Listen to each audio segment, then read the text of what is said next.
किसान, बदलते भारत की शान।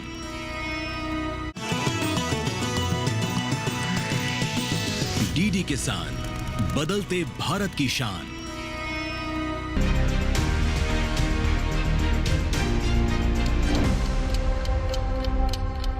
नमस्कार, दूरदर्शन किसान पर एक बार फिर से आप सभी का बहुत स्वागत है। आप देख रहे हैं कार्यक्रम विचार विमर्श और मैं हूं आपके साथ पुलकित शुक्ला।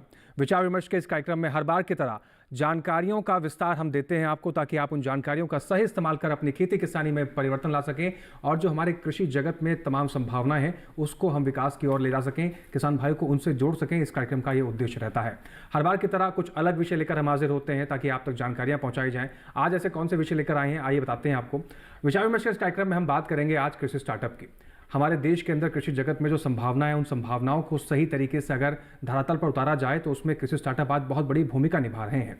बदलती हुई जो पर्यावरण स्थितियां हैं, बढ़ती हुई जो आबादी है, उसका एक समाधान ये भी है कि अगर कृषि जगत में कृषि स्टार्टअप के जरिए हम अपने उत्पादन को बढ़ा सकते हैं, जो आपूर्ति श्रृंखला है उसको बढ़ा सकते हैं, किसानों की जो मदद कर सकते हैं कृषि स्टार्टअप के जरिए, ये तमाम ऐसी चीज़ें हैं जिसका बहुत बड़ा योगदान और बहुत बड़ी क्रांति साबित हो रही है कृषि जगत के क्षेत्र में। अब ये धरातल पर कैसे उतर रही है और जो हमारे देश में कृषि स्टार्टअप शुरू हो रहे हैं उनके लिए क्या कुछ करना पड़ता है, क्या कुछ सरकार द्वारा सुविधाएं मुहैया कराई जाती हैं और किस प्रकार की ज़रूरतें आप अपनी पूरी कर सकते हैं कृषि स्टार्टअप के जरिए, इन तमाम सवालों के जवाब आज इस कार्यक्रम में तलाशने की हम कोशिश करेंगे। तो हमेशा की तरह शुरुआत करते हैं कार्यक्रम की, लेकिन सबसे पहले आज उन खास लोगों से मिलवाते हैं आपको जो इस विषय से जुड़ी हुई महत्वपूर्ण जानकारी आप तक पहुंचाएंगे। सबसे पहले स्वागत करते हैं, आज हमारे साथ डॉक्टर नीरू भूषण जी हैं। आपका बहुत स्वागत है मैम। आप असिस्टेंट डायरेक्टर जनरल हैं कृषि अनुसंधान भवन नई दिल्ली से। साथ ही हमारे साथ आज प्रदीप कुमार द्विवेदी जी हैं, आपका भी बहुत स्वागत है। आप सीईओ हैं एग्रो फूड स्टार्टअप नोएडा से। आज हमारे साथ एक और खास मेहमान है रेणु मिश्रा जी, इनसे आप पहले भी मिल चुके हैं, फाउंडर हैं मखाना स्टार्टअप नोएडा से। आपका भी बहुत स्वागत है। तो चर्चा की शुरुआत हम करें और जानें कि एग्री स्टार्टअप्स क्या होते हैं और कैसे कृषि के क्षेत्र में ये बदलाव लेकर आ रहे हैं और इनका भविष्य क्या होगा। उससे पहले इस विषय से जुड़ी एक खास रिपोर्ट पर आइए नजर डाल लेते हैं।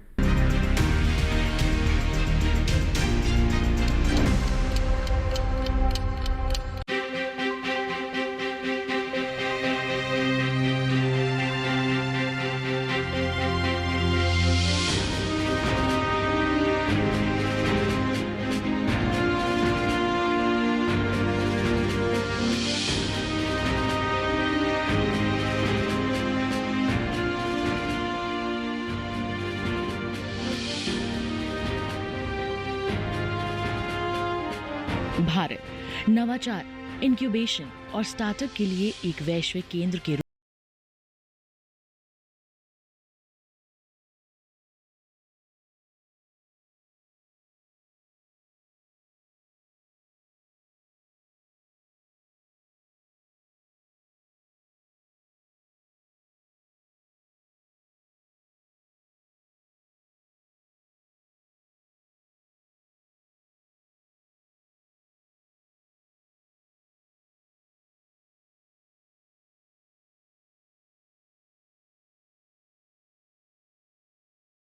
कोरोना जैसी व्यापक महामारी के बावजूद एग्रीटेक स्टार्टअप्स ने साल 2020 में 30 सौदों के माध्यम से $152 मिलियन की फंडिंग हासिल की है।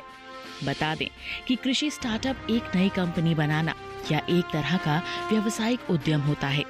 इसमें कृषि के क्षेत्र में चुनौतियों के समाधान करने,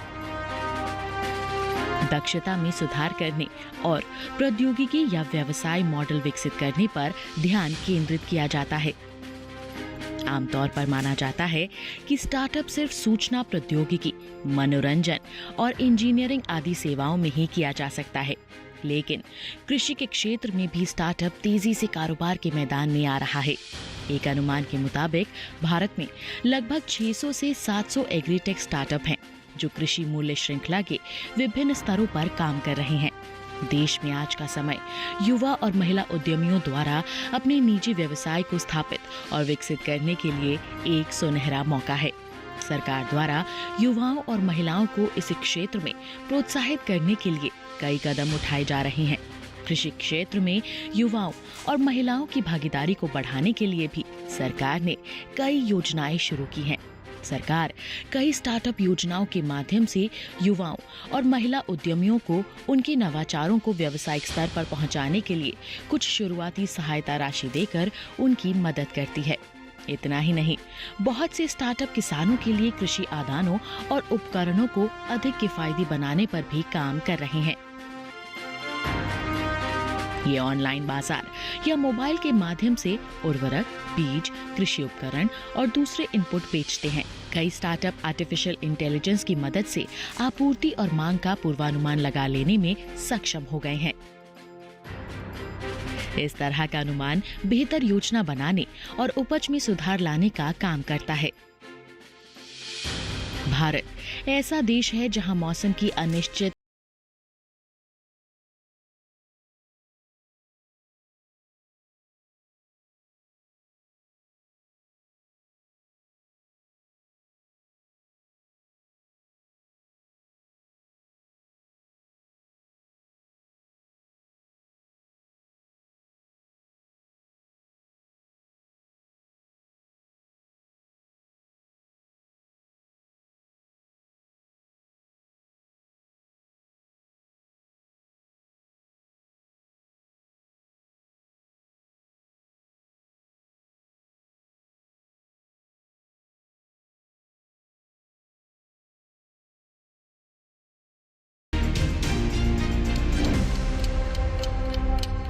तो चर्चा की शुरुआत करते हैं और इस रिपोर्ट के जरिए हमने समझने की कोशिश भी की है, लेकिन ज़मीनी स्तर पर धरातल पर इसमें क्या कुछ सही हकीकत है, आइए जान लेते हैं डॉक्टर नीरू भूषण जी से। डॉक्टर नीरू मैम, अगर हम बात करें कृषि स्टार्टअप की, पहली बात तो हमारे कृषि जगत के अंदर ऐसी तमाम खेतियां हो रही हैं, तमाम ऐसे परिवर्तन हो रहे हैं, लेकिन अगर कृषि स्टार्टअप की हम बात करें तो पहले तो ये बताइए कि कृषि स्टार्टअप आसान भाषा में जो किसान भाई हैं जिनको नहीं पता इंटरनेट की दुनिया क्या है या टेक्नोलॉजी से वो नहीं रूबरू हैं, कृषि स्टार्टअप उनकी भाषा में क्या है? जी हाँ, जो कृषि स्टार्टअप है वो भारत में अगर हम बात करें विश्व में तीसरा नंबर रखता है भारत, अगर स्टार्टअप की बात करें, और उसमें कृषि स्टार्टअप भी एक हैं। अब स्टार्टअप क्या होते हैं? स्टार्टअप वो चीज़, मतलब उस तरीके के बिजनेस को कि जो कोई भी एंटरप्रेन्योर कोई भी हो सकता है, इसमें वो कोई पढ़ाई लिखाई का कोई कंपल्शन नहीं है, लेकिन वो कुछ नया बनाए। मतलब इनोवेशन का कंपोनेंट किसी भी प्रोडक्ट में, किसी भी टेक्नोलॉजी में जब तक नहीं होगा, अगर होता है इनोवेशन का कंपोनेंट, तो वो स्टार्टअप की कैटेगरी में आता है। तो सबसे पहले वो एक प्रोडक्ट, टेक्नोलॉजी कुछ बनाता है, फिर उसके बाद वो बिजनेस शुरू करता है। तो ये थोड़ा सा अगर हम और सरल भाषा में इसको करें तो जैसे बिजनेस हैं, स्मॉल बिजनेसेस हैं, पर अगर वो किसी से टेक्निक लेते हैं या वो पुराने बिजनेस हैं, चाहे वो सीड का बिजनेस है या फर्टिलाइज़र का बिजनेस है, तो वो स्टार्टअप की कैटेगरी में नहीं आएगा। लेकिन वही फर्टिलाइज़र अगर कोई नया बनाया है जिसमें कुछ इनोवेशन है, कुछ नयापन है, नवाचार है, तब वो अगर उसने नया बनाया है, और स्टार्टअप की अपनी एक डेफिनेशन है जो भारत सरकार ने दी है 2016 में, तो उसमें ये है कि आपका बिजनेस 10 साल से ज़्यादा पुराना नहीं होना चाहिए, और आपकी या तो प्राइवेट लिमिटेड कंपनी होनी चाहिए या एलएलपी होनी चाहिए या पार्टनरशिप फर्म हो, और दूसरी बात जो कि आपका जो मतलब जो टर्नओवर है वो 100 करोड़ से ज़्यादा नहीं होना चाहिए। तो अगर आप इन 3 क्राइटेरिया को पूरा करते हैं तब आप स्टार्टअप की डेफिनेशन में, पर सबसे जो मूल बात है वो ये है कि आपकी टेक्नोलॉजी नवाचार आधारित होनी चाहिए, चाहे वो प्रोडक्ट है, चाहे वो कोई भी चीज़ है। अगर वो आप उस पे खरे उतरते हैं तभी आप स्टार्टअप की डेफिनेशन में आती हैं। जब भारत सरकार ने स्टार्टअप एक्शन प्लान 2016 में जारी किया था, तब उस वक्त ये डेफिनेशन दी गई थी जो समय समय पे रिवाइज होती रही, और ये अभी, और उस वक्त 19 इसमें हमने रेगुलेटरी कंप्लायंसेस ईज़ करने के लिए, ईज़ ऑफ डूइंग बिजनेस करने के लिए, स्टार्टअप्स को एक पॉलिसी फ्रेमवर्क और एक एनवायरनमेंट क्रिएट करने के लिए ये एक्शन प्लान जारी किया गया था। और अभी भी जो आज की डेट में अगर हम संख्या की बात करें कि भारत में कितने स्टार्टअप रजिस्टर्ड हैं, तो DPIIT में एक पोर्टल बनाया गया जिसमें कि ये स्टार्टअप अपनी सारी चीज़ें भरते हैं, तो वहाँ से एक रजिस्ट्रेशन मिलता है जो ये आइडेंटिफाई और जो इस बात का सबूत है कि ये स्टार्टअप की डेफिनेशन को पूरा करता है और ये स्टार्टअप है। ठीक है, तो अभी तकरीबन देश में 1,66,000 प्लस स्टार्टअप हैं, और अगर एग्री की बात करें तो 5% जो स्टार्टअप हैं वो एग्रीकल्चर में रजिस्टर्ड की मैं बात कर रही हूँ। काफ़ी लोग रजिस्टर्ड नहीं भी होते हैं, पर फिर भी स्टार्टअप होते हैं तो उनकी संख्या काफ़ी ज़्यादा होगी इससे। जी, तो भारत में लगभग 1 लाख से ऊपर ज़्यादा रजिस्टर्ड जो स्टार्टअप्स हैं वो शुरू हो चुके हैं। आगे इनको किस तरीके से सरकार बढ़ावा दे रही है और कैसे ये स्टार्टअप शुरू हुए और क्या कुछ बदलाव देखने को मिलेगा आगे, इस पर भी बातचीत करेंगे। लेकिन फिलहाल प्रदीप जी का रुख करते हैं। प्रदीप जी, कुछ अपने बारे में बताइए। आप एग्रो फूड स्टार्टअप से हैं। आपका ये एग्रो फूड स्टार्टअप क्या है और किस तरीके से आपने इसकी शुरुआत की?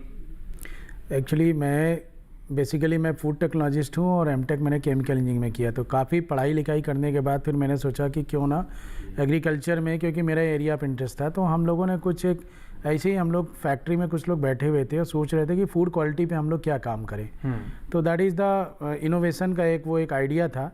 और हम लोगों ने इलेक्ट्रॉनिक नोज, जैसे हमारी ह्यूमन नोज होती है, इसी तरह की हमने एक ई नोज बनाई AI बेस्ड, जो कि किसी भी फूड प्रोडक्ट में उसकी स्मेल को आइडेंटिफाई करके फूड की क्वालिटी बता देती थी। एग्जाम्पल के तौर पे मस्टर्ड ऑयल की बॉटल है, अगर आपने कैप ओपन किया तो स्मेल को सूंघ करके ये बता देगी कि आपका कितने % इसमें मिलावट है जी। तो ये भारतवर्ष में अभी FSSAI के भी डेटे देखे तो बहुत सारे ऐसे थे कि हम चीज़ें तो बना रहे हैं लेकिन क्वालिटी पे हमारा कुछ इतना फोकस नहीं था और इंस्टेंट हमें चाहिए था। लेबोरेटरी मेथड तो बहुत सारे हैं, बट अगर प्रोक्योरमेंट करते हैं इंडस्ट्रीज़ को, बहुत सारी ऐसी रिक्वायरमेंट्स थी, तो उसके लिए हम लोगों ने शुरू किया। और हमें बेसिकली बहुत चैलेंज आया कि बिकॉज फंड की प्रॉब्लम और सेटअप की प्रॉब्लम, तो धीरे धीरे उन चैलेंजों को ओवरकम करते हुए हम लोगों ने उस डिवाइस को बनाया और अभी उसके सॉफ्टवेयर पे काम कर रहे हैं। तो उसमें मिनिस्ट्री ऑफ एग्रीकल्चर में रवि रफ्तार ने भी हम लोगों को कुछ फंड स्टार्टअप में दिया है। तो मैं ये कह सकता हूँ गवर्नमेंट हमें हेल्प कर रही है डिफरेंट प्लेटफॉर्म से, यूपी स्टार्टअप से भी हम लोगों को मिला। तो एक तो ये था। दूसरा क्या है कि हम लोग एग्रीकल्चर में जो है ऑर्गेनिक फार्मिंग में क्या नया किसान कर सकता है उसके लिए कार्यरत हैं। जैसे आप देखिए, एक छोटा सा एग्जांपल है गन्ने का जूस। गन्ने का जो है जूस सभी पीते हैं जी। हम लोगों ने उसमें जो है इनोवेशन करके उसको पाउडर फॉर्म में कर दिया, जो कि अभी तक किसी ने नहीं किया है जी। तो गन्ने के जूस को हमने पाउडर में कर दिया और सैचेट में कर दिया।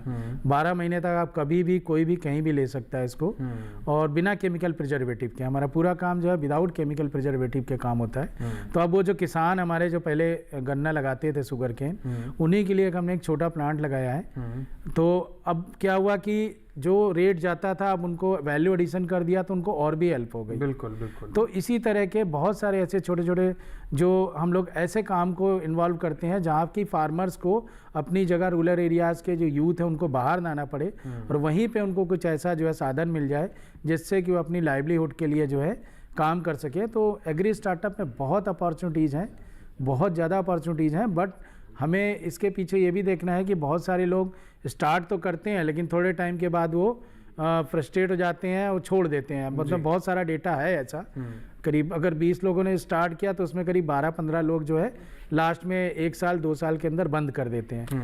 तो चैलेंज ये है कि प्रोडक्ट तो चलो किसी तरीके से हम लोगों ने बनवा दिया या उन लोगों ने बना लिया, उसको रिफाइन कर दिया, but the problem is market की है कि भाई उसको कहाँ पे सेल करें, किधर लेके जाएं, वो मार्केट लिंकेज, वो चैनल्स, वो उन लोगों को नहीं पता होता है। इसकी वजह से ये एक बहुत बड़ा प्रॉब्लम है।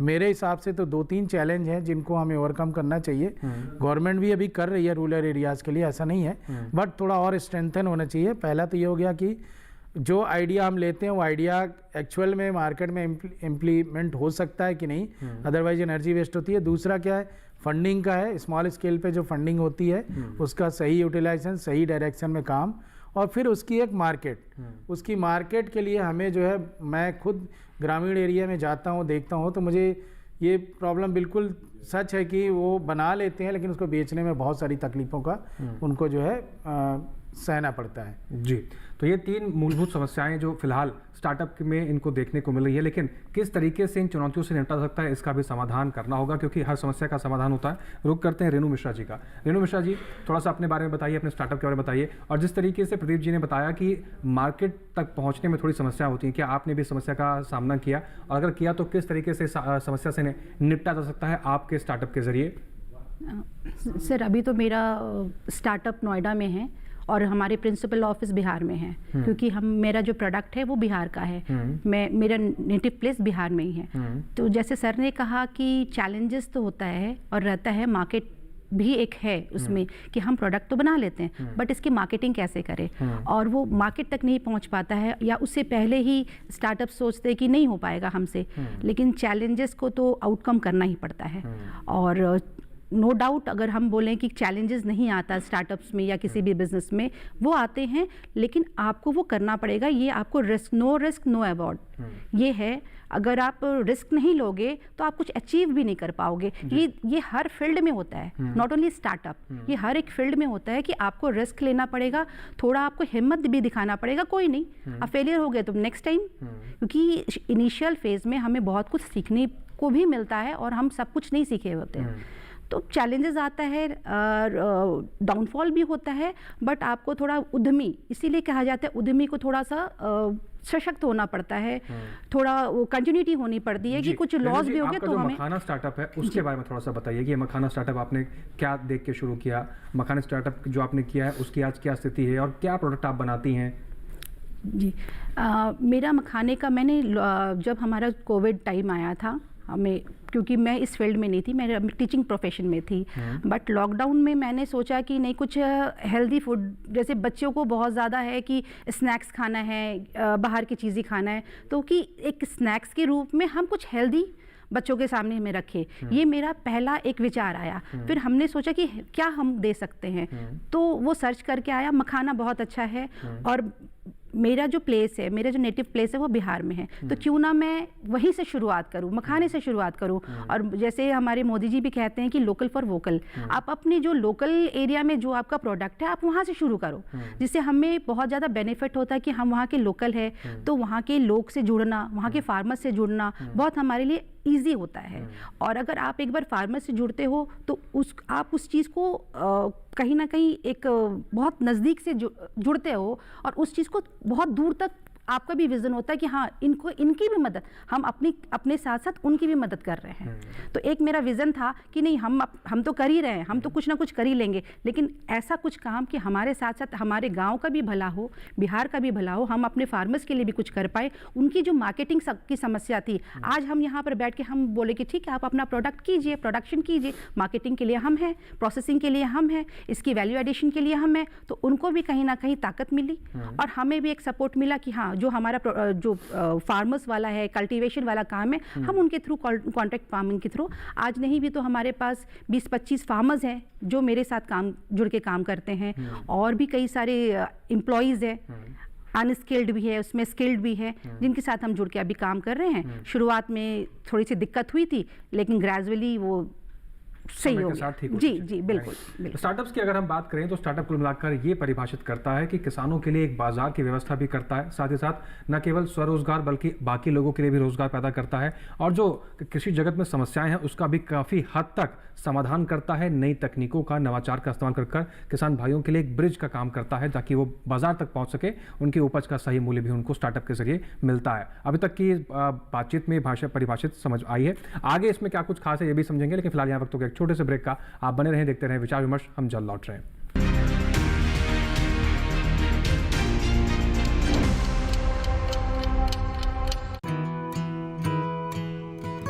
किसान सिर्फ अन्न नहीं उगाते, सपने भी उगाना जानते हैं।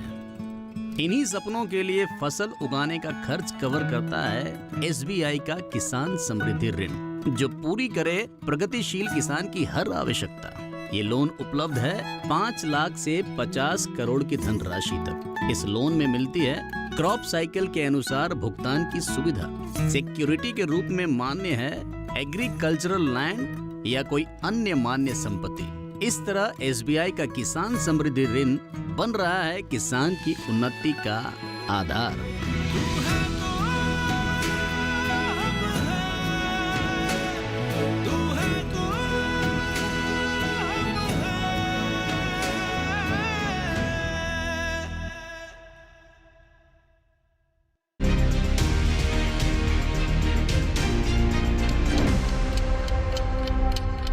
ब्रेक के बाद एक बार फिर से आप सभी का स्वागत है। आप देख रहे हैं कार्यक्रम विचार विमर्श और हम आज समझ रहे हैं कि कैसे कृषि स्टार्टअप्स ने भारत के कृषि जगत में क्रांति ला रखी है और आने वाले समय में क्या कुछ बदलाव देखने को मिलेगा। रुक करते हैं एक बार फिर से डॉक्टर नीरू जी का। डॉक्टर नीरू मैम, तमाम बातें हमने करी है। अगर हम बात करें कृषि जगत में कृषि स्टार्टअप की भूमिका को लेकर, क्यों ज़रूरी है ये कृषि स्टार्टअप शुरू करना, और जो नए स्टार्टअप्स आ रहे हैं ये क्या कुछ बदलाव ला सकते हैं कृषि के क्षेत्र में? आगे हम इसका भविष्य किस प्रकार से देखते हैं? क्या सभी समस्याओं का समाधान ये मान के चले हम कि कृषि स्टार्टअप के जरिए जो किसानों को चुनौतियां होती हैं उनका समाधान कर सकते हैं?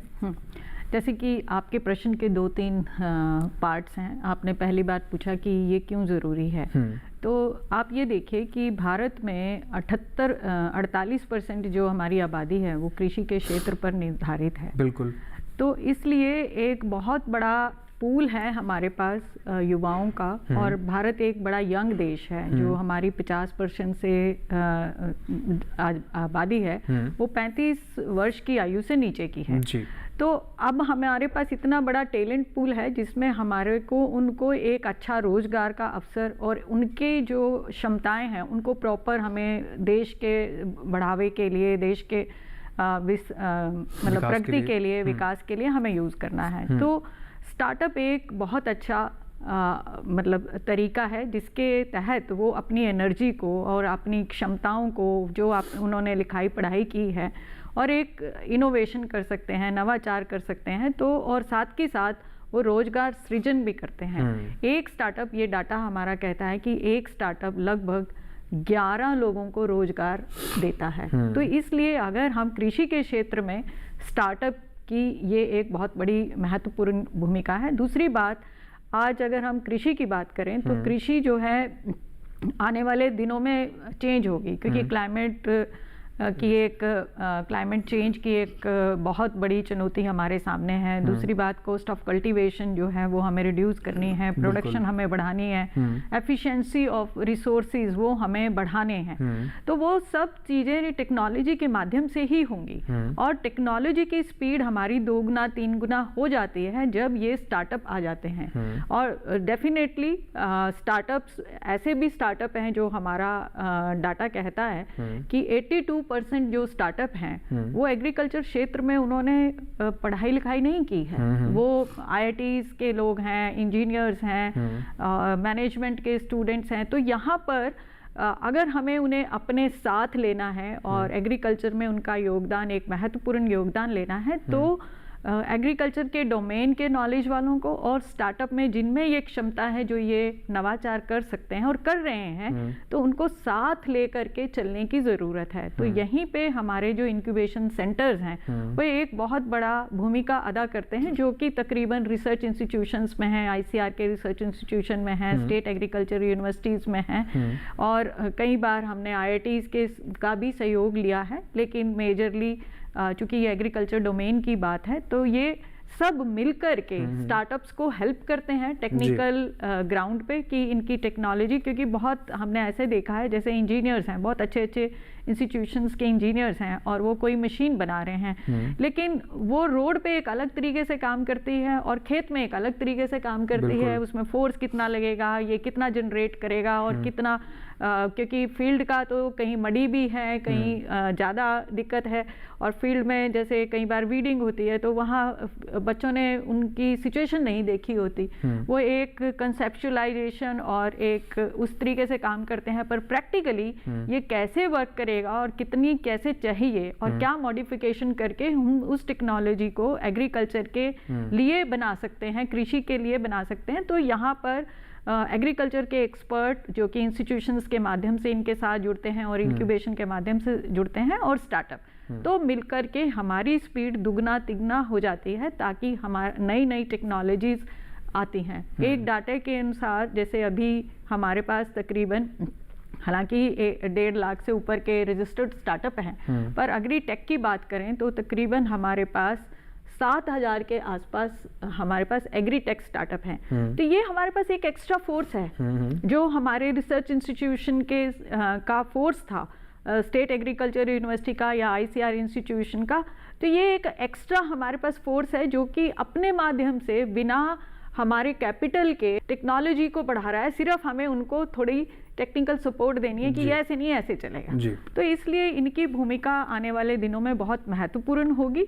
और दूसरी बात ये है कि आप ये देखिए कि ज़्यादातर स्टार्टअप 50% के करीब स्टार्टअप जो हैं वो टायर 2 और टायर 3 सिटी से आते हैं। ये ऐसा नहीं है कि ये दिल्ली और मेट्रो सिटीज़ का ही फिनोमिना है।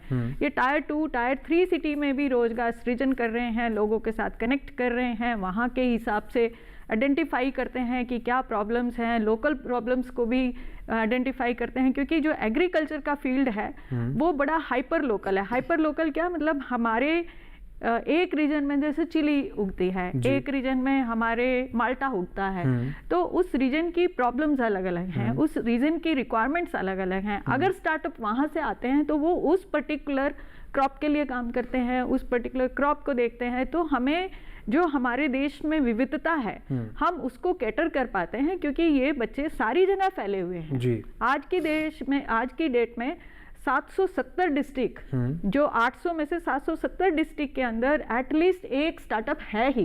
तो आप इनका फैलाव देखिए, तो वो यही कर सकते हैं और कोई नहीं कर सकता है। तो ये हमारी बहुत बड़ी ताकत है, जिनको सिर्फ हमें एक डायरेक्शन देने की जरूरत है, एक मार्गदर्शन देने की जरूरत है और इनको साथ ले करके चलने की जरूरत है। तो ये कुछ खास बातें हैं स्टार्टअप्स को लेकर के, क्या व्यवस्थाएं हैं और क्या कुछ बदलाव हो सकता है अगर स्टार्टअप की शुरुआत की जाए, और एग्रीड के क्षेत्र की अगर बात की जाए तो क्या कुछ संभावना है, ये समझाया डॉक्टर नीरू मैम ने बहुत बेहतर तरीके से। प्रदीप जी का रुख करते हैं। प्रदीप जी, एक अच्छा विचार हमारे पास है कोई उत्पाद बनाने का, किसानों की समस्या को सॉल्व करने का, कोई मूलभूत समस्या किसान भाई को उसको समस्या को सॉल्व करने को अगर देखा जाए तो आसान भाषा में उसको स्टार्टअप कहते हैं। लेकिन एक अच्छे विचार के साथ, एक अच्छे आइडिया के साथ और ऐसी कौन सी मजबूत चीज़ें चाहिए किसी भी एक व्यक्ति विशेष को एक स्टार्टअप शुरुआत करने के लिए और उस स्टार्टअप को सही तरीके से सुचारू रूप से चलाने के लिए? देखिए, इसमें तो मैं अपना खुद का एक्सपीरियंस आप लोगों से शेयर करता हूँ जी। कारण क्या है कि अभी हमने मिल्क टेस्टिंग के लिए जो है एक हमने इंस्टेंट पेपर बेस्ड जो है डिवाइस बनाई। विद इन 8 सेकेंड में वो 8 एडल्टेंट मिल्क में जो है बता देता है कलर चेंज के हिसाब से। तो जब हमें ये आइडिया आया, हमने स्टार्ट किया, तो अब आइडिया तो आ गया, उसको स्टार्ट करना है। बट उसमें प्रॉब्लम ये थी कि आप जब भी कभी शुरू करोगे तो होता क्या है, टीम एफर्ट होता है। बिल्कुल। फिर उसमें आपको सारे वो जो है टीम के मेंबर्स चाहिए।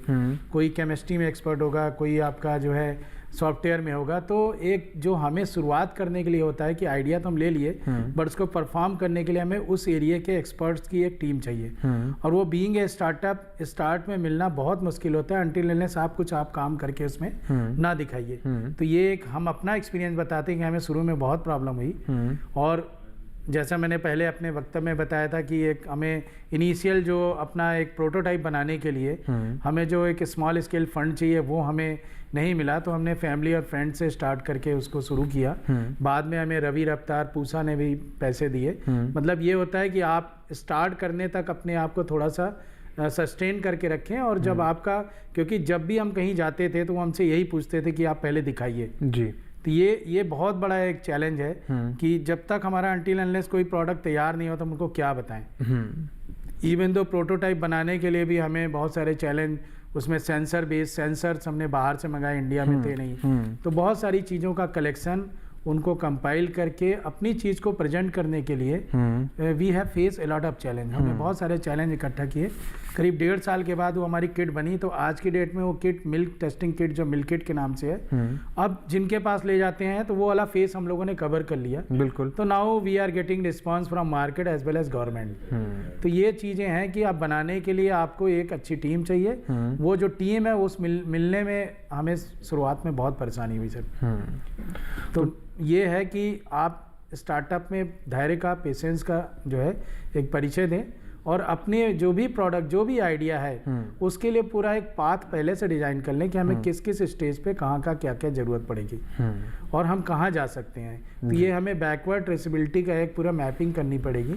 Then we have to go to start our new innovation, नवाचार। जी। तो टीम वर्क इसमें बहुत ज़्यादा ज़रूरी होता है। किसी भी आइडिया को जनरेट करने के साथ साथ जो सैंपल बनाने की जो चुनौती है वो भी काफ़ी गंभीर है। इसको भी समझेंगे डॉक्टर नीरू मैम से कि इसका क्या समाधान हो सकता है। लेकिन फिलहाल रुक करते हैं रेणु जी का। रेणु जी, हमारे देश में अगर महिलाओं के योगदान की बात करें, हर क्षेत्र में बहुत ही अभूतपूर्व योगदान उन्होंने दिए हैं। कृषि क्षेत्र में हमेशा से उनका योगदान रहा है। आप भी एक महिला हैं, गृहिणी हैं। हैं, महिला होने के नाते क्या आपको लगता है कि चुनौती रहता है स्टार्टअप्स के अंदर? क्योंकि जब आपने शुरुआत की तो क्या आपको किसी चुनौतियों का सामना करना पड़ा? क्या परिवार में, समाज में पहले ये होता था कि नहीं, महिलाओं को घर से बाहर निकलने में भी संकोच करती थी, आज महिलाएं स्टार्टअप कर रही हैं, करोड़ों की कंपनियां चला रही हैं, रॉकेट बना रही हैं, रॉकेट उड़ा रही हैं, तो कितना बदलाव आप देखती हैं स्टार्टअप के जरिए? और एक महिला होने के नाते हमारी सरकार महिलाओं को प्रोत्साहन भी दे रही है स्टार्टअप्स के जरिए, स्टार्टअप वो भी शुरू कर रही हैं, आपने भी स्टार्टअप शुरू किया, महिलाओं के लिए स्टार्टअप्स में क्या कुछ अवसर आप देखती हैं? सर, जो अवसर एक पुरुष को है वो अवसर एक महिला को भी प्रदान है। बस आपको उसको शेप में लाना है और आपको इनिशिएट लेना है कि हमें करना है। और अब आजकल लोग अवेयर हो रहे हैं, अपनी बेटियों को भी सशक्त कर रहे हैं और वो चाहते हैं कि वो हमारी बेटियां भी सशक्त बने। और हम लोग जिस सामाजिक सोशल से आते हैं तो वहाँ पे थोड़ा सा बंदिशें डाली जाती है महिलाओं में, लेकिन अब वो खुल रही हैं और वो अब अपने हक के लिए भी बात कर रही हैं और वो चाहती भी कि हमें आप खुला छोड़ो ताकि हम अपने हिसाब से काम कर पाएं। और वैसे तो मुझे मिला ये मौका तो मैं कर पाई और मुझे लगता है कि दूसरी महिलाओं को भी मौका मिलेगा तो वो भी कर पाएंगी, लेकिन उनको मौका देना पड़ेगा और उनमें ये चीज़ डालना पड़ेगा बचपन से ही, शुरू से ही। आप कर सकते हो जो एक पुरुष कर सकता है, एक समाज में जो पुरुष का योगदान है, आप उससे ज़्यादा योगदान आपको देना पड़ेगा क्योंकि आप में ज़्यादा जिम्मेदारी है और वो जिम्मेदारी अपना बहुत अच्छी तरह से निभा रही है और वो निभाती भी है। बस आपको एक विल पावर वो फैमिली से ही जनरेट होता है, अपने समाज से ही जनरेट होता है। जो मुझे मिला इसलिए मैं आगे बढ़ी, दूसरे महिलाओं को मिलेगा तो बेशक वो भी आगे बढ़ेंगी। जी बिल्कुल। डॉक्टर नीरू जी के पास। डॉक्टर नीरू जी, जिस तरीके से प्रदीप जी ने बताया कि एक सैंपल तैयार करने में बहुत मशक्क़त करनी पड़ती है, कई बार काफ़ी समय लग जाता है और प्रोडक्ट बन भी गया तो उसके बाद आगे की राह कैसे आसान हो, ये भी एक बड़ी चुनौती होती है स्टार्टअप्स के लिए। बात अगर की जाए उस सैंपल पीरियड को बनाने के लिए, क्या वैसे तो सीड फंडिंग और आगे की जो ऋण व्यवस्थाएं सरकार द्वारा बहुत सारी हैं, लेकिन क्या उस दौरान में भी सरकार द्वारा कोई मदद की जाती है कि आप सैंपल तैयार कीजिए, हम पीछे खड़े हैं, हम आपको पैसा देंगे, आपको संसाधन उपलब्ध कराएंगे? जी हाँ, मैं जब जैसे आइडिया की हम बात करते हैं तो मैं इसमें 2-3 बातें कहती हूँ कि आइडिया कैसे जनरेट करना चाहिए। सबसे मेन बात ये है कि आइडिया आप सोते हुए मुझे कुछ भी आ गया, वो ऐसा नहीं हो सकता। आपने रोजगार करना है तो जो आइडिया है वो क्या हमारी नीड है। मतलब एक होता है विटामिन, भाई मेरी मर्जी है ले लिए तो ठीक है, मेरी सेहत अच्छी रहेगी, लेकिन एक है एंटीबायोटिक, मतलब मुझे चाहिए, लाइफ सेविंग है, तो वो क्या है? मतलब जो आप आइडिया देख रहे हो वो एंटीबायोटिक है या विटामिन है, मतलब कितना चाहिए। यस, तो सबसे पहले ये देखना चाहिए। फिर उसको करने के लिए मेरी क्षमता क्या है, क्या मैं टेक्निकल चाहता हूँ तो मैं क्या टेक्निकल हूँ, क्या मैं उसको कुछ बना सकता हूँ या मुझे मदद लेनी पड़ेगी, तो मैं दूसरे लोगों पे डिपेंडेंट होगा। तो आप अपनी क्षमता के हिसाब से, अपनी एजुकेशन के हिसाब से भी अपना, अगर आप कहें कि जी मैंने AI/ML पे किया है लेकिन हमने कभी AI/ML का हमें पता नहीं, तो इसका मतलब अगर हमें ऐसी प्रॉब्लम ले ली तो हमें डेफिनेटली ऐसे लोगों पे डिपेंडेंट होना पड़ेगा। तो कोशिश करें कि जो हमारे क्षमता में है वो करें। फिर हमें क्या संसाधन चाहिएंगे, जैसे कि पैसे की एक बात है, फिर मार्केटिंग की एक बात है। तो अब आपने पूछा कि ये मतलब हमें कुछ चीज़ें और मैं क्या करना चाहता हूँ, ये भी बहुत ज़रूरी है कि मेरा इंटरेस्ट किस में है। अगर मेरा इंटरेस्ट नहीं होगा तो मेरा हार्ट एंड सोल दोनों नहीं उसमें जाएंगे। जब तक हम पैशनेट नहीं हैं अपने काम के लिए तब तक हम, स्टार्टअप एक जुनून होना चाहिए, मतलब बहुत टाइम और एनर्जी और पेशेंस वो बहुत मांगता है, तो उसको देने की हमारी इच्छा भी होनी चाहिए और हमारी कैपेसिटी भी होनी चाहिए। अब जहाँ तक बात है कि इनिशियल फंडिंग की, तो एक हमारा प्री सीड का जो 5 लाख का जो रफ्तार के स्कीम के अंदर एक कंपोनेंट है जहाँ पर हम ये बनाने के लिए ही पैसे देते हैं। वहाँ पे चूँकि हम काफ़ी स्टार्टअप्स को इवैल्यूएट करते हैं और तब हम ये देखते थे कि ये नीड है, ये कर सकता है, इसने कुछ टीम बनाई है या नहीं बनाई है। और कुछ इनिशियली हमारे पास ऐसे भी बच्चे आए हैं जिनको हमने सपोर्ट किया है, जो एक बोर्ड पे उसको ड्रॉ करके ले आए कि हम ऐसे ऐसे ऐसे ऐसे करेंगे। सर्किट था, एक शुगर केन की मशीन थी, बडिंग की मशीन थी, तो वो मैंने ऐसी देखी थी। और एक बच्चा ले आया था हमारे पास ऐसे ही, मतलब बहुत ही रॉ फॉर्म में था, तो लेकिन जब हमें लगा कि हाँ उस बच्चे से बात करने के बाद और वो देखने के बाद नहीं he is passionate, he will do it, तो फिर हमने उसको 5 लाख वाली फंडिंग दी थी। और फिर वो शायद अब उसका कुछ अमाउंट बढ़ गया है, तो इस तरीके से वो अब 10 लाख की फंडिंग हो गई है। तो वो फंडिंग ऐसे बच्चों को दी जाती है जो कि इनिशियली सपोर्ट जब फैमिली फ्रेंड्स का नहीं मिलता है तो ऐसा मिले, लेकिन आपका आइडिया नीड बेस्ड और आपकी क्षमता हो काम करने की, ये 2 ही रिक्वायरमेंट होती हैं जब हम ऐसे एप्लीकेशंस को इवैल्यूएट करते हैं। तो स्टार्टअप्स को इवैल्यूएट करने की भी क्या रणनीति होनी चाहिए उसको मैम ने समझाया है, और जिस तरीके से सरकार द्वारा प्रोत्साहन प्रदान किया जाता है, चाहे वो संसाधनों को लेकर हो, चाहे वो पैसों को लेकर हो, इसके बारे में भी और बात करेंगे। लेकिन फिलहाल यहाँ वक्त एक और छोटे से ब्रेक का, आप सभी बने रहें, देखते रहें विचार विमर्श, हम जल्द लौट रहे हैं।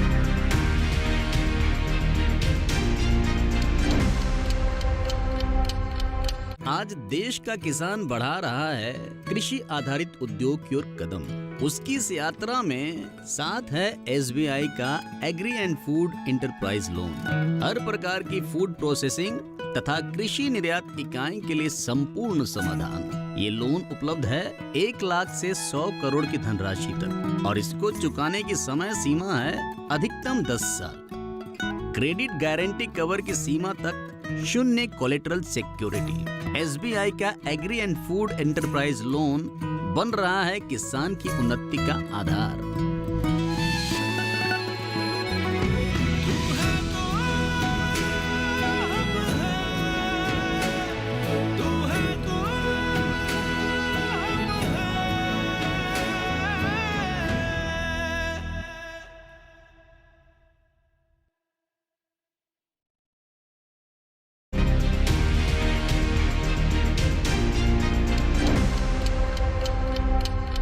ब्रेक के बाद एक बार फिर से आप सभी का स्वागत है। आप देख रहे हैं कार्यक्रम विचार विमर्श। चर्चा की एक बार फिर से शुरुआत करते हैं, प्रदीप जी का रुख करते हैं। प्रदीप जी, प्रोडक्ट की भूमिका तो बहुत महत्वपूर्ण होती है, लेकिन आपके अनुभव से अगर हम बात करें तो मार्केट को रीच आउट करना, मार्केट तक अपने उत्पाद को पहुंचाना, ये आपके हिसाब से और कितना आसान बनाया जा सकता है, और कितना समय लगता है किसी स्टार्टअप को मार्केट तक पहुंचने में, मार्केट को समझाने में कि हाँ हम आपकी समस्या का समाधान कर सकते हैं, we are the right person to solve your problem?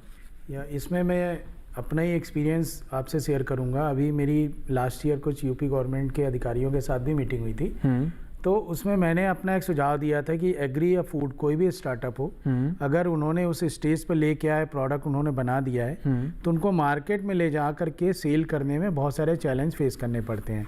Example के तौर पे बहुत सारे रिटेल आउटलेट हैं, रिलायंस हो, बहुत सारी बड़ी बड़ी कंपनीज़ हैं जहाँ पर उनको प्रोडक्ट ले जाते हैं, तो बीइंग ए स्टार्टअप वो उतना कैपेबल नहीं होता है कि वहाँ पे वो स्टोर सेल्फ का वो पैसा लेते हैं कि भाई 10,000 रुपीज़ पर सेल्फ दो समथिंग। तो ये ट्रांसपोर्ट हो गया, बहुत सारी ऐसी चीज़ें होती हैं कि वो चाहकर भी वहाँ तक नहीं पहुँच सकता है। तो मेरा एक सुझाव है आपके चैनल के माध्यम से, being a startup, agri startup, कि अगर ऐसे कुछ जो सिलेक्टेड जो भी स्टार्टअप्स हैं एग्री या फूड में, जैसे हम मिलेट के बहुत सारे प्रोडक्ट बनाते हैं, बिल्कुल कुकीज़ बनाते हैं, बहुत सारे ऐसे इनोवेटिव प्रोडक्ट बनाते हैं जिनकी मार्केट में और इंटरनेशनली बहुत डिमांड है।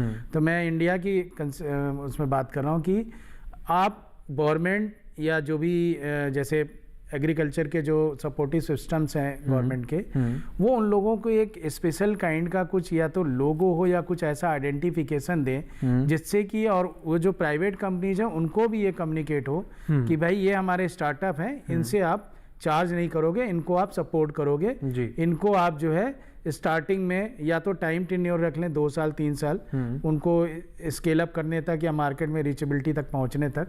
तो ये कुछ एक ऐसा प्रावधान हो तो जो रूरल एरियाज़ के कुछ बेकरी के यूनिट लगा कर रखे हैं, कुछ फ्रूट जूसेस के बहुत सारे ऐसे इनोवेटिव प्रोडक्ट्स बना के बैठे हुए हैं, बट मैंने जैसे पहले ही बोला था कि उनको मार्केट तक लाने के लिए हमें एक सुविधाजनक एक चैनल हमें देना पड़ेगा। और अगर गवर्नमेंट इसमें सपोर्ट करती है तो मेरे हिसाब से जो आज मैं ये नहीं कहता 100% आएगा, 20, 30, 40% तो कम से कम बाहर आ ही सकते हैं। जी, तो बहुत महत्वपूर्ण तरीका ये भी है, और इस पर समाधान और क्या कुछ हो सकते हैं इसको भी समझते हैं। रेणु जी का रुख करते हैं। रेणु जी, आपके जो मखाने के उत्पाद हैं, आपने मार्केट तक पहुंचने के लिए क्या कुछ प्रयास किए? आपके जो अनुभव हैं वो हमारे दर्शकों के किस प्रकार से काम आ सकते हैं कि आप इस तरीके से मार्केट में पहुंचे और बताइए कि मेरा मखाना सबसे अच्छा है या मेरे मखाने में ये दम है, आप इसको इस्तेमाल कीजिए?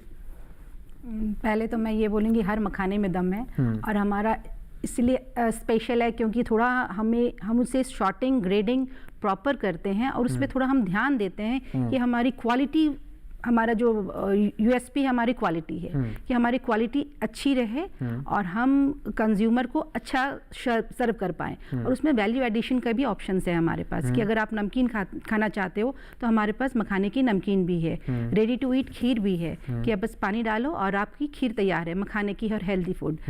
तो ये पहले तो जैसे हर एक व्यवसाय में अलग अलग चैलेंजेस होते हैं, हर स्टेज में अपना एक यूनिक चैलेंज होता है। अगर आप प्रोक्योरमेंट की बात होती है, क्योंकि एक बिजनेस या स्टार्टअप सबका एक समन्वय है, सिर्फ हमारे पास परचेजिंग या सेल की ही प्रॉब्लम नहीं है या मार्केट की ही प्रॉब्लम नहीं है, आपको इनिशियल फेज से लेके और एंड मार्केटिंग तक की होगी। तो हमें पहले हर एक स्टेज को सॉल्व करना पड़ेगा और वहाँ पर बैठ के उसका समाधान भी निकालना पड़ेगा कि हाँ इसमें ये समस्या है तो इसका सॉल्यूशन ये है। हर एक स्टेप में वो इनिशियल फेज जैसे हमारी प्रोक्योरमेंट हो गई या एग्रीकल्चर का पार्ट हो गया, फिर उसकी वेयर हाउसिंग हो गई, फिर उसकी शॉर्टिंग एंड ग्रेडिंग कैसे करेंगे, फिर पैकेजिंग है। तो हर एक लेवल में हर एक अलग अलग समस्या आती है जो एक अगर आप बैठोगे और उसको अच्छे से निरीक्षण करोगे तो उसका समाधान भी आता है। उसके बाद मार्केटिंग और आपके अगर प्रोडक्ट, जैसे मैम ने कहा, अगर आपके प्रोडक्ट में जान है तो कंज्यूमर को चाहिए कि प्रोडक्ट हमें कुछ अच्छा मिले, तो कंज्यूमर वो लेने को तैयार है और वो मार्केट तक आप कैसे उसको पहुंचाओ और अपनी अवेलेबिलिटी मार्केट में, क्योंकि हम नए नहीं हैं कि ये मखाना एक यूनिक प्रोडक्ट है जो हम सिर्फ लेके आ रहे हैं, लेकिन हम उनसे अलग कैसे है वो साबित करना पड़ता है, कंज्यूमर को समझाना पड़ता है। और एक बार कंज्यूमर ने अगर हम पे ट्रस्ट किया है तो हम ये चाहते हैं कि वो हमेशा बनाए रखे और उनको हम वो क्वालिटी हम उनको सर्व करें। तो क्वालिटी आप मेंटेन करोगे, दोगे तो कंज्यूमर्स आते हैं। जी डॉक्टर नीरू जी का एक बार फिर से रुक करते हैं। नीरू मैम, हम देखते हैं कि हर साल जब बजट पेश होता है तो सबकी निगाहें इस चीज़ पे रहती हैं कि कृषि बजट में क्या कुछ रहेगा। हर बार सरकार कृषि बजट पे फोकस रखती है और हर साल बजट को बढ़ाया जाता है। इस बार के कृषि बजट में भी अगर स्टार्टअप्स को लेकर बात कहें तो सूक्ष्म उद्यमियों के लिए क्रेडिट कार्ड की व्यवस्था की गई और जो पहली बार उद्यमी बन रहे हैं उनके लिए आपने बताया कि 5 लाख रुपये की व्यवस्था की गई है। सबसे बड़ी बात यह भी होती है कि स्टार्टअप्स को लेकर हमारी सरकार भी प्रयासरत है कि हर तरीके से मदद करने को तैयार है। आप भी हर तरीके से, जैसे आपने प्रयास जो बताए, उस प्रयास को पूरी तरीके से धरातल पर उतारने की कोशिश करते हैं। लेकिन इसमें एक सबसे महत्वपूर्ण चीज़ ये भी होती है कि स्टार्टअप शुरू हो लेकिन वो बंद ना हो। हम कई बार देखते हैं कि स्टार्टअप शुरू होते हैं, जानकारी के अभाव में या फिर सुविधाओं के अभाव में वो बंद होने की कगार पर आ जाते हैं। एक स्टार्टअप की लंबी जर्नी रहे, वो जब तक खेले, अच्छी तरीके से खेले, चौके छक्के मारे, उसके लिए एक स्टार्टअप्स के लिए क्या कुछ सबसे ज़रूर बातें होती हैं और हम सब मिलकर उसमें क्या योगदान दे सकते हैं?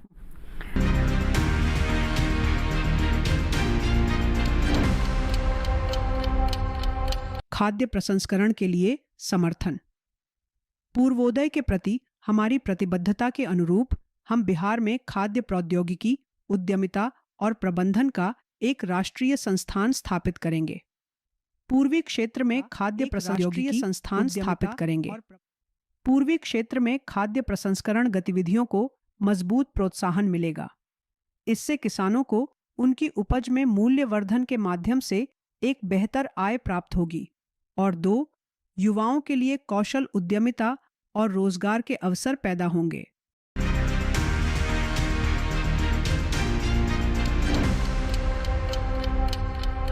तो जैसा कि आज की बातचीत का ये सार है कि सबसे पहले आपने क्या बनाया है और उसमें आपकी टीम क्या है।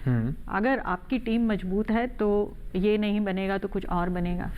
ठीक है। दूसरी बात, आपने अपने रिसोर्सेज को कैसे मैनेज किया, चाहे वो फाइनेंशियल मैनेजमेंट है, चाहे वो आईपी मैनेजमेंट है। और तीसरी बात ये है कि आपने मार्केटिंग के लिंकेजेस को कैसे डेवलप करा जी। ये 4-5 चीज़ें ऐसी हैं जिसके तहत अगर हम सब चीज़ों को स्टेप बाय स्टेप लेकर के चलेंगे तो मेरे ख्याल से, और साथ में कि हम सोच रहे हैं कि ये बहुत अच्छा है पर वाकई में ही अच्छा है या नहीं। तो अगर कोई एक्सपर्ट साथ में है या आप किसी इंक्यूबेटर में जा रहे हैं, फील्ड ट्रायल्स करे हैं, तो हम एक ना एक्सरसाइज कराते थे, अभी भी कराते हैं।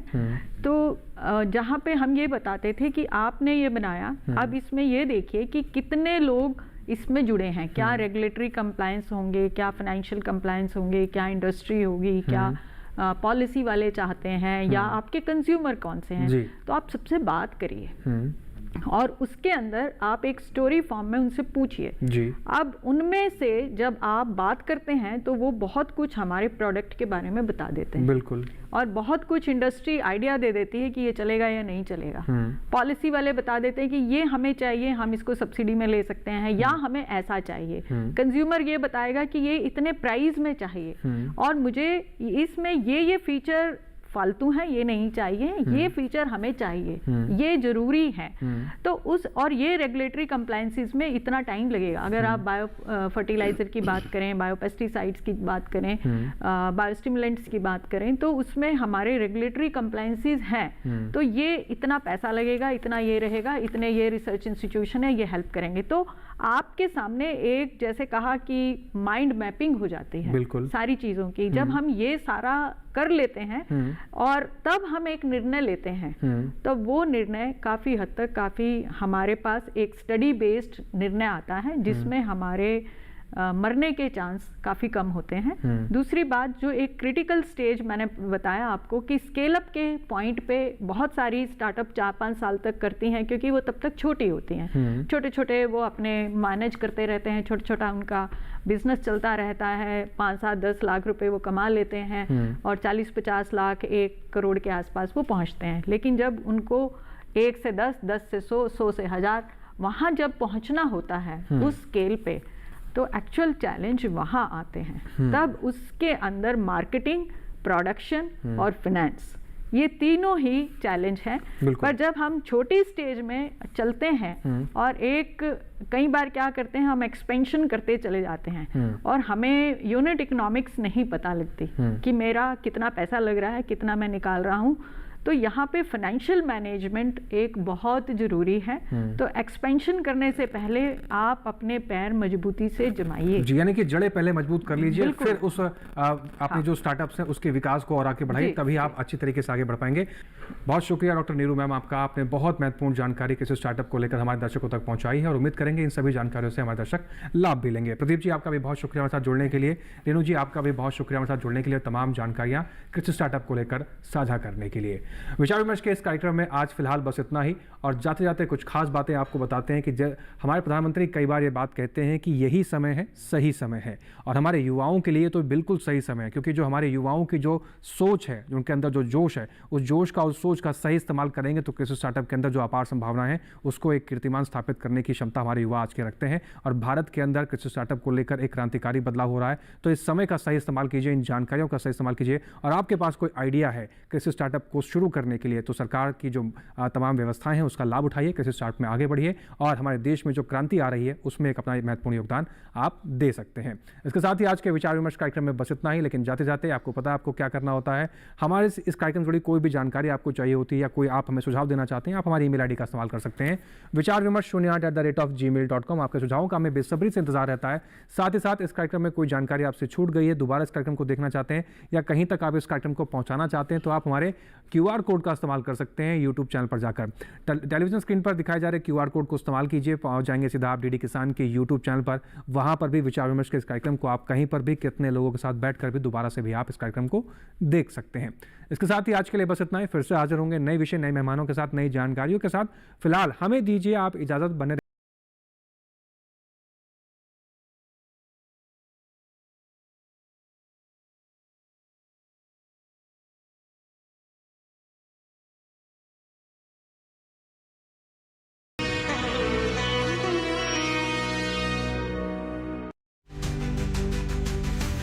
धूप में जलकर भी मुस्काई रहती, मिट्टी से सोना वो उगाई रहती, बच्चों को पढ़ाया, सपने संवारे, खेतों से जोड़े संस्कार प्यारे, हर दिल में बसती है उनकी बात रे, जिसका नाम है सीमा नंद किशोर ठाकरे।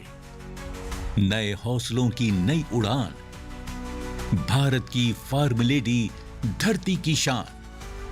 मिलिए भारत की फार्म लेडी सीमा नंद किशोर ठाकरे से। देखिए भारत की फार्म लेडी रविवार 1 जून रात 8 बजे DD किसान पर।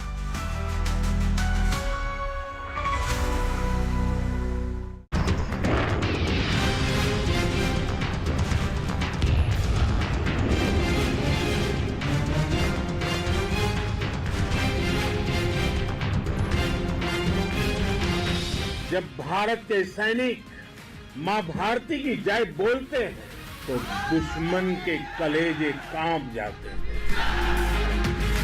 जब हमारी फौजें न्यूक्लियर ब्लैकमेल की धमकी की हवा निकाल देती है तो आकाश से पाताल तक एक ही बात गूंजती है, भारत माता की जय। भारत माता की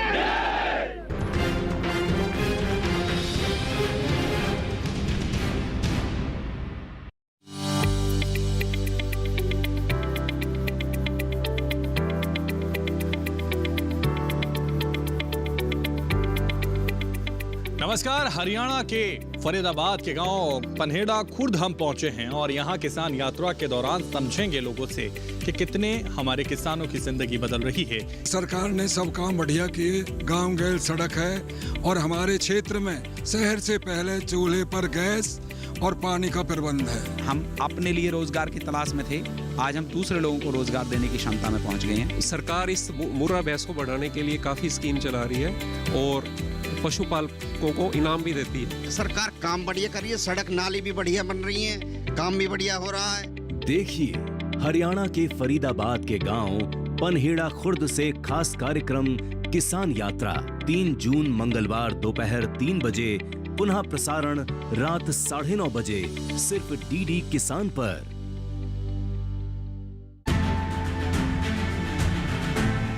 आज हमारे साथ छत्तीसगढ़ रायपुर से 8 बार के विधायक और साथ ही वर्तमान में सांसद बृजमोहन अग्रवाल साहब हमारे साथ हैं।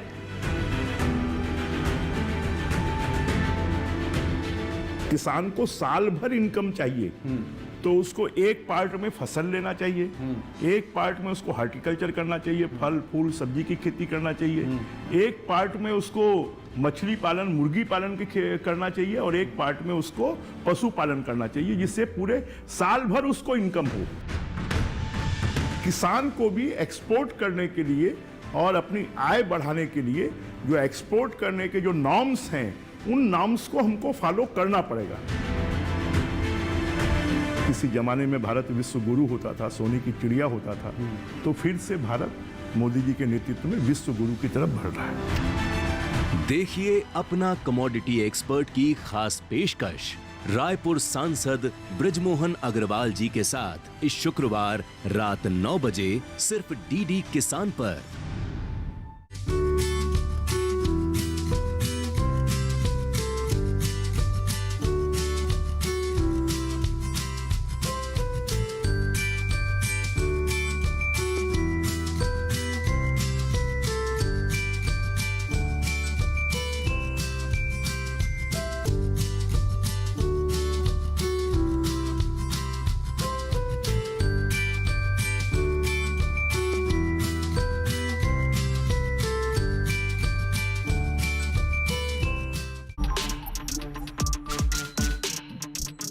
देखो हर साइबर क्राइम के होने से पहले एक क्राइम ऑलरेडी हो चुका होता है।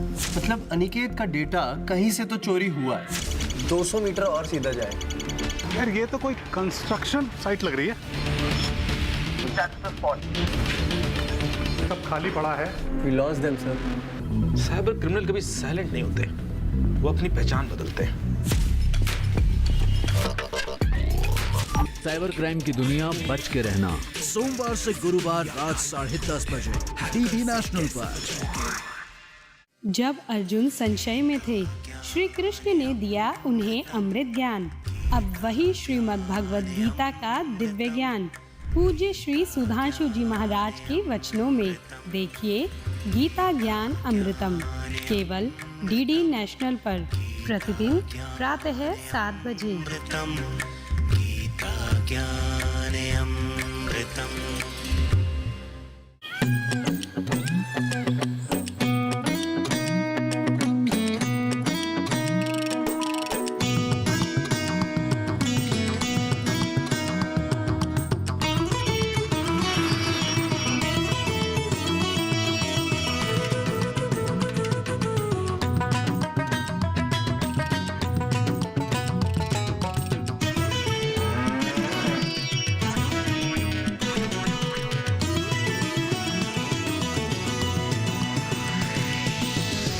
किसान, बदलते भारत की शान।